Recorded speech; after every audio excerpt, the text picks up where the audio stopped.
adik-adik, bagaimana kabarnya hari ini? Sehat ya?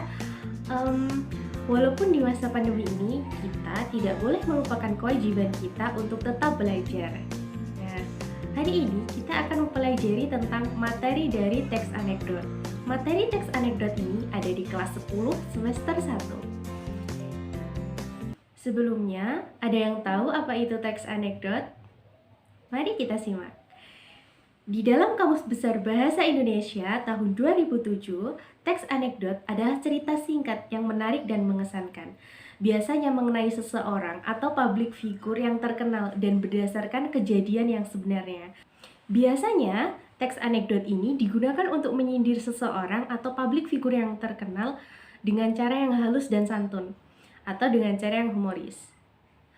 Sehingga sang publik figur tidak merasakan sakit hati namun tetap tersindir dengan cara-cara yang mengesankan. Yang selanjutnya kita akan membahas tentang fungsi dari teks anekdot. Ada dua fungsi dari teks anekdot.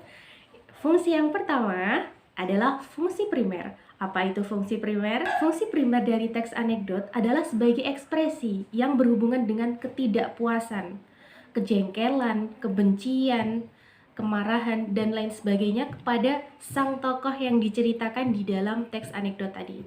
Jadi, kalau fungsi primernya itu adalah sebagai ekspresi atau ungkapan sang penulis kepada tokoh yang diceritakan di dalam teks anekdot tadi, mulai dari ungkapan ketidakpuasan, kebencian, kemarahan, dan lain sebagainya. Yang kedua, ada yang namanya fungsi sekunder. Apa itu fungsi sekunder? Fungsi sekunder adalah berfungsi sebagai sarana hiburan. Jadi, teks anekdot ini tidak lain adalah berfungsi sebagai sarana hiburan juga. Itu adalah fungsi sekundernya. Jadi, selain memiliki fungsi sebagai sebagai ungkapan ketidakpuasan kepada sang tokoh, teks anekdot ini juga berfungsi sebagai hiburan karena di dalam teks anekdot ini tentunya mengandung kelucuan-kelucuan atau humor-humor tertentu untuk menyindir seorang tokoh. Sekarang kita akan bahas mengenai unsur dari teks anekdot. Yang namanya teks tidak akan pernah terlepas dari unsur yang membangunnya. Ada 5 unsur dari teks anekdot. Apa sajakah itu? Yang pertama adalah unsur abstraksi, yaitu bagian dari pendahuluan cerita yang berfungsi untuk memberikan gambaran umum tentang isi ceritanya. Paham sampai sini? Yang kedua adalah orientasi. Apa itu orientasi? Orientasi yaitu bagian teks yang membangun krisis atau membangun konteks yang di dalamnya itu biasanya berisi tentang awalan dari latar, kemudian pengenalan alur dan lain sebagainya, itu diceritakan di dalam orientasi atau pengenalan awalannya, umumnya. Yang ketiga adalah krisis. Apakah itu krisis? Krisis yaitu inti terjadinya cerita atau konfliknya. Di dalam krisis ini, penulis menceritakan kejanggalan-kejanggalan ya, kemarahannya dia, kemudian rasa jengkelnya dia kepada sang tokoh itu tadi. Yang keempat adalah reaksi. Apa yang dimaksud dengan reaksi? Bagian reaksi ini berisi tentang tanggapan dari sang penulis, mulai dari kritikan, kemudian yang kedua ada juga solusi. Biasanya sang penulis akan memberikan kritikan dan sarannya kepada si tokoh yang diceritakan di dalam teks anekdot. Dan yang terakhir adalah koda. Apakah itu koda? Koda merupakan bagian akhir dari cerita atau biasanya berisi penutup dan kesimpulan dari seluruh teks yang ada di teks anekdot itu tadi. Baik, setelah kita memahami unsur-unsur dari teks anekdot, alangkah lebih baiknya kita simak bersama-sama contoh dari teks anekdot dengan judul Bebas Parkir versus Bebas Belanja berikut ini.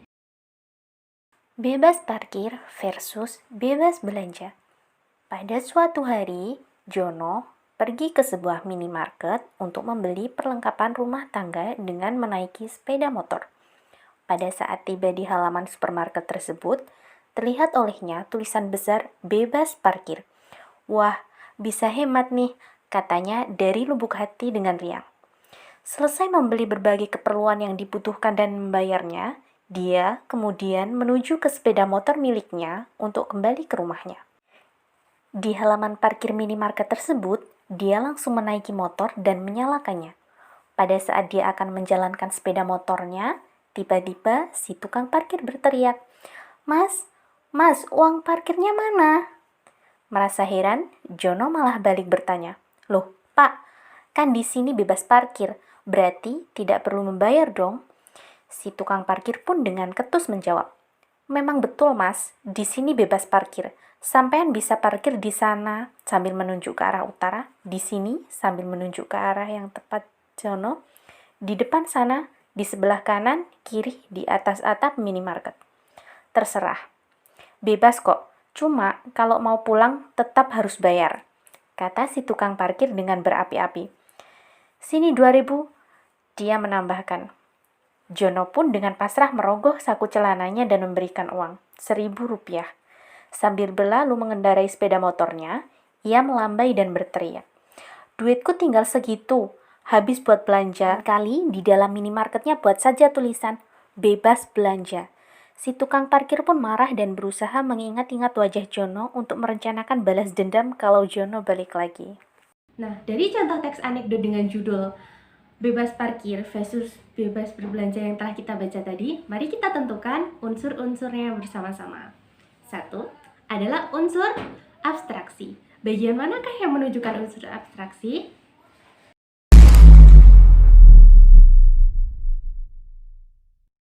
Yang kedua, orientasi. Bagian manakah itu?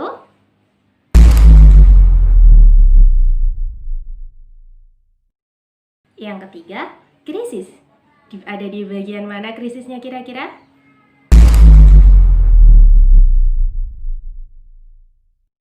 Yang keempat adalah reaksi.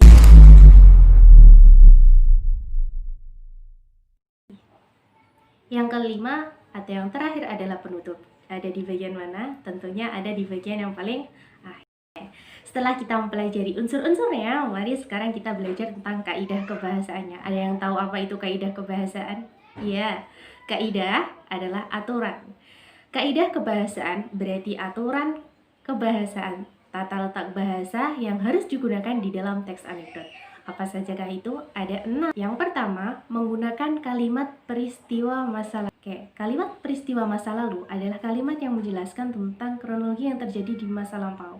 Contohnya adalah pada suatu hari, 2 hari yang lalu. Intinya, kalimat peristiwa masa lalu itu adalah kalimat yang menyatakan kejadian itu sudah berlangsung atau sudah dilakukan.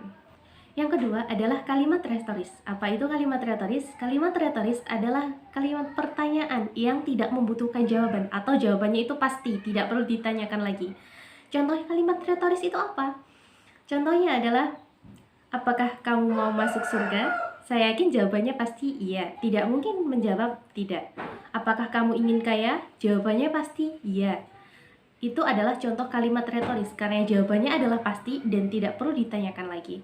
Yang ketiga adalah menggunakan konjungsi atau kata penghubung.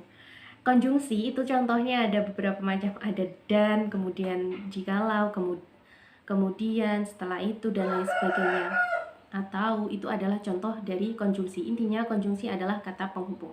Yang keempat adalah menggunakan kata kerja aksi. Apa itu kata kerja aksi? Kata kerja aksi adalah kata kerja yang subjeknya itu sedang melakukan atau peristiwa yang sedang dilakukan.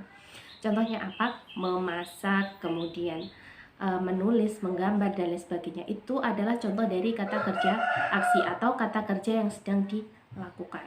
Yang kelima, menggunakan kalimat perintah. Oke, di dalam anekdot pasti ada kalimat perintahnya. Apa itu contoh kalimat perintah ya? Kalimat perintah adalah kalimat yang diungkapkan oleh seseorang agar orang lain melakukan sesuatu yang menjadi keinginannya. Contohnya apa? Bukalah pintu. Nah, itu adalah contoh kalimat perintah.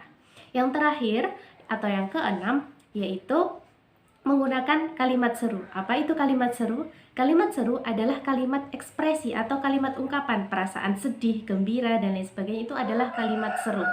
Contoh kalimat seru adalah, hari ini aku sedang tidak bahagia.